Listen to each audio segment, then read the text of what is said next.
Sloot has, of course, been the chief suspect in Natalie's disappearance since 2005, when she disappeared on a senior trip. She was 18 years old. The Associated Press reporting that Natalie's mother, Beth, made a statement that Joran did kill her daughter. Natalie was, of course, in high school when she went to Aruba on this graduation trip. She was last seen leaving a bar with Sloot.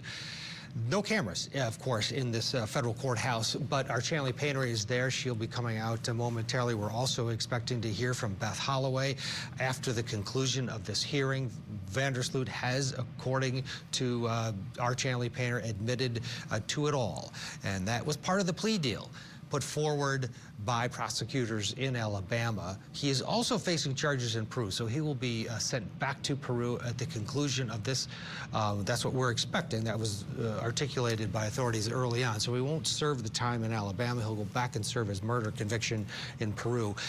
But huge potential news, and maybe some closure for Beth Holloway and that family that's endured this torture, knowing that likely this guy killed their daughter, but so many questions. Hopefully some of those questions have now been answered. Again, we'll hear from Chanley and then Beth Holloway in the coming minutes here on Court TV.